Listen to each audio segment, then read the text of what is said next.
Good evening, this is Quintus Curtius, and welcome back to the Fortress of the Mind podcast. And in this podcast episode, we're going to be talking about a reader's email that I got a few days back that deals with a question of how to handle friends or people who appear to be friends when you feel that they are not treating you the way you should be treated. How to deal with the subtle psychological games that friends and regular acquaintances can play with us. What's the best way to deal with it? What's the best way to handle it? And it's a good question because we all have these types of encounters. We all have these types of experiences where we interact with people, we work with people, we play with people, and we find that people's behavior when they're alone with us is very different from the behavior that we experience with them when they're with others.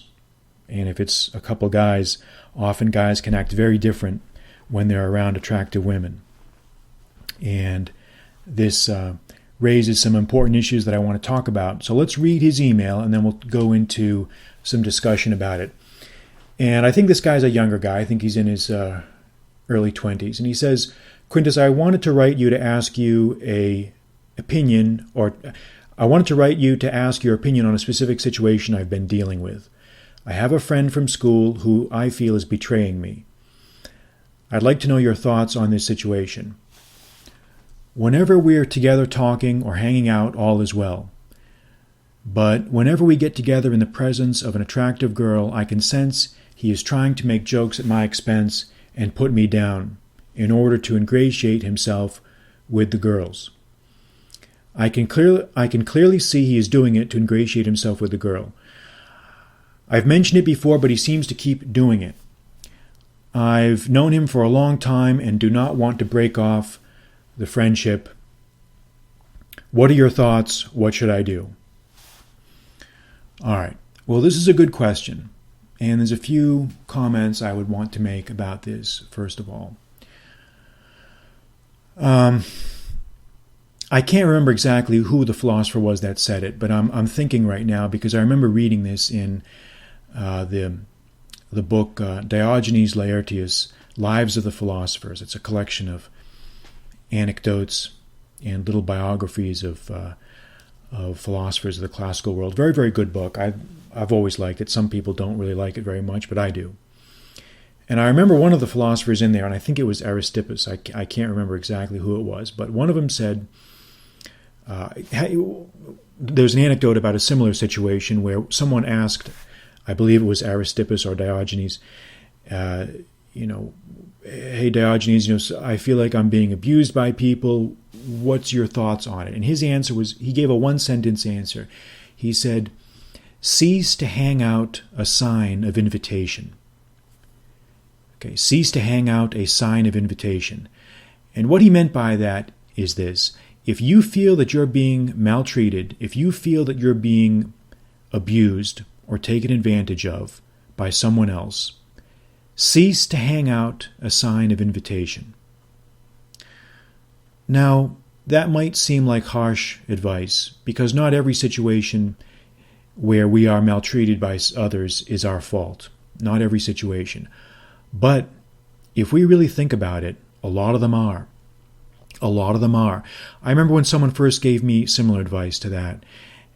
My first reaction was I was a little bit put off. I was like, well, how can you say that? It's almost like you're blaming me. Other people are messing with me, and you're sort of reflecting it back on me. You're trying to blame me for it. But then, I thought about it a little bit more. And I really started to analyze my own thoughts, my own behavior. And I said, you know what? Maybe I am subconsciously, or not so subconsciously, sending clues out, sending messages out, that it's okay to walk all over me. It's okay to treat me in a certain way. And then I started to change my behavior, and I saw results happen immediately. Because this is the thing. No one can really do anything to you in normal social circumstances that you don't allow them to do. Nobody can do things to you that you don't first allow them to do. Have you ever noticed that there are certain people that just never get fucked with? Certain people, just the way they walk around, the way they carry themselves, the way they talk, the way they look, the way they behave, the way they do everything, nobody messes with them. And that's because they give off the unconscious signals through their body language, their attitude, their swagger, whatever, that I'm here occupying space. I'm not someone that's going to be messed with. You don't even think about messing with me. Don't even think about it. And that message resonates. That message carries because humans are animals and they pick up on those nonverbal cues. And when I think of the situation that you've proposed, when I think of the situation that this reader has posed to us in his question, I think of a few possibilities. First off, I think this guy genuinely has affection for this other dude, this other friend of his, and I think he feels hurt that this guy is being a dick, basically, trying to score points with other people by making jokes at his expense or trying to score points with women. It's a form of white knighting in some ways. It's chicken shit behavior. It's real chicken shit behavior, and it's a way of basically transmitting to the world that, hey, I can't really stand on my own. I can't really shine on my own. I have to put down other people in order to look good to others. And it's doubly bad when you do it to a friend. So my feeling is this guy who's doing this, he probably has some secret or hidden jealousy about you, or he has some secret resentment, or basically he just has no social skills, and the only way he feels that he can accomplish anything is by putting other people down, and you just happen to be in the way. And, regardless of the reason, and I don't think you should spend too much time trying to dwell on the reason, because another thing that's important is you have no obligation to crawl around other people's heads. You have no obligation to try to divine the motivations. You have to divine the motivations of what other people do. Okay? You're responsible for your own actions. You're not responsible for what other people say or other people do. And the minute you try to predict or to crawl around in someone's head as to why they're doing what they're doing, you're going to go crazy because you're never going to really know. But there is a way to handle it. I think there is a way to handle it. What I would do, if you want to be the gentleman approach, maybe take the guy aside and say, look, I've noticed that you're doing this. I don't appreciate it. Stop doing it. And you don't have to be a dick about it. You don't have to be offensive about it. You can just state it in a matter-of-fact way and give him one last chance. And if you see the behavior continue, then I think you need to move on and maybe dissociate yourself with this guy, because if he's making you upset, if he's pissing you off, unless you have some sort of business connection with him or you work together and you can't avoid him, I think just avoid him in social settings. Don't put yourself in that situation where other people can score off you or make jokes at your expense. Cease to hang out a sign of invitation, as I said earlier. Because, like I said, nobody can do anything to you that you don't first allow them to do. All right. Now, I know there are exceptions to the rule. I know there are extreme examples of when people can just do malicious things out of the blue and you're totally not responsible for it, and I get that. So don't take that too far. But what I am saying is that very often in social situations, we send out clues that it's okay to be treated a certain way. And it's normal. Humans are always testing boundaries with each other. Boundaries get tested in relationships between men and women. They get tested in relationships with friends. They get tested in relationships with siblings, brothers, sisters, with fathers, sons, mothers, daughters, family, friends, work. It happens all the time. And it's up to you to establish boundaries. If you don't set the boundaries, they're going to set them for you.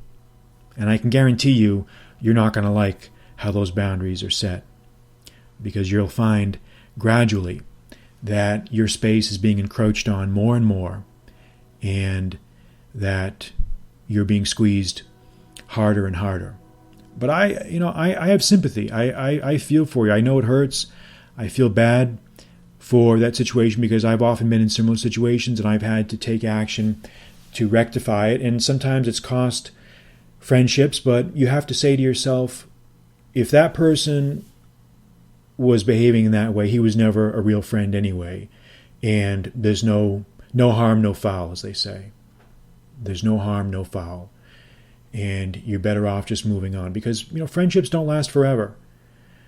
I think Charles de Gaulle said that treaties were like flowers and women. They last while they last. They last while they last, and often that's not forever. And one of the reasons why I liked this email was because it brought up or tied together with a point that I read recently. I'm reading this book right now. It's a pretty good book. I think I mentioned it on Twitter. The book's title is Assholes, A Theory. And the author's name is Aaron James. Now, before you laugh, realize that this is actually a serious book. This is written by a professor of philosophy at a California school. I don't know what the school it is. It may be USC or one of the other. It's actually a New York Times bestseller. It's a very good book. It's a serious treatise, and it's about, as the title suggests, it's about assholes. What are they? Why do they behave the way they do? And how can we protect ourselves from them or manage them? Because one of the points of this book is that every year our society is generating more and more assholes. They're out there, and they fit the same profile. They all fit the same general profile. And he talks about that in the book, and I want to read a little bit of what he says. He's talking about the three operative features of the asshole. The first one, he says, the asshole allows himself to enjoy special advantages and does so systematically. Number two, the asshole does this out of an entrenched sense of entitlement. And three, the asshole is immunized by his sense of entitlement against the complaints of other people. So these are the three salient features of the asshole. He is someone who has a sense of entitlement, he feels immunized by his behavior, and he feels not answerable to anyone. He can do whatever he wants because he's in the right. And the reader's email that I talked about in this podcast shares some features with that. One could say that this friend of his that he's complaining about has some of those features of the asshole. And another really good point that Professor James makes in this book, because this is something I've often thought about, when you encounter an asshole or an idiot or a dunce or a dork in your life, and you say, why is it that person irritates me so much? It seems like such a minor thing. Like this guy's email, we could say, well, it's such a minor thing. You're at a social setting and somebody's ranking on you in front of women or trying to make himself look good, but yet there's something really off-putting about it. Or when you encounter an asshole in your everyday life, something happens and it gets under your skin, and you ask yourself, why? Why does it bother me so much? Well, this professor has an answer for that. What he says is, the reason, I'll read the actual quote, but basically the summary, the reason why the asshole offends us in a morally repugnant way is because he intrudes upon our sense of being recognized. He denies us our value as a human being to be recognized. This is an important point. He says, and this is the quote, he says, we have suggested that the asshole is morally repugnant because, even when the material costs he imposes are small, he fails to recognize others in a fundamental, morally important way. This is the heart and soul of our account of why the asshole is so bothersome. So we should more fully delve into the moral question before moving on to less weighty concerns. And this is so important. This is so important because I think what James has done here, Professor James, Aaron James, the author of the book, what he's done is so important because he's identified why the apparently insignificant asshole is so annoying and so bothersome, because he doesn't recognize us in a morally important way. We don't matter to him. To the asshole, you don't matter. And that's something that this reader or this this reader who sent the email should understand, this friend of yours, he doesn't care about you. You don't register on his moral radar screen. It's almost as if he was talking to himself, and he's just using you as a punching bag. And that really is the truth, because so many of these people that our society breeds have no sense of social consciousness. They just don't. And Professor James goes on to say this. He says, if being a person with basic moral status means anything, it at the very least means that one is owed respect and consideration as a being endowed with capacity to reason. In particular, people are endowed with powers that enable them to consider and evaluate how someone has acted. A mountain, a whale, a tree, though deserving of consideration and appreciation in its own right, lacks the range of abilities needed to question the justifiability of what others have done. The community of persons is, in this way, special. Now, the asshole, Professor James says, by contrast, is wholly immunized against the complaints of others. Whether or not the complaint is ultimately reasonable, the person is not registered from the asshole's point of view as worthy of consideration. The person who complains is not seen as a potential source of reasonable complaint, but is simply walled out. If the person complaining is, quote, standing up for herself, unquote, in order to be recognized, it is as though she were physically present but morally non-existent in the asshole's view of the world.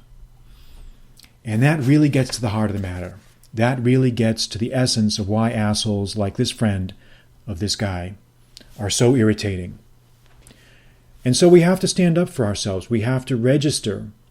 We have to force other people to acknowledge us as morally registerable human beings. And if someone is unwilling to do that, if someone is unwilling to acknowledge that, then that person is not someone that you want to associate with, and that person is not someone that you want to have a relationship with. And in all of our relationships, we will come to a point where we will be tested, and we will see if our partner, if that girl that you're going out with, or if you're a girl listening to this, that guy that you're going out with, if they are not acknowledging you in a morally reasonable way, or if they are going on to simply wall you out and not register you as a morally recognizable entity, then there's a problem. And there's a problem that needs to be addressed. So I hope this answers the questions that were originally posed to me here. And I want to thank you for joining us here at Fortress of the Mind. And we will be back soon here to answer additional questions that relate to issues of general concern. I'm Quintus Curtius. Good night.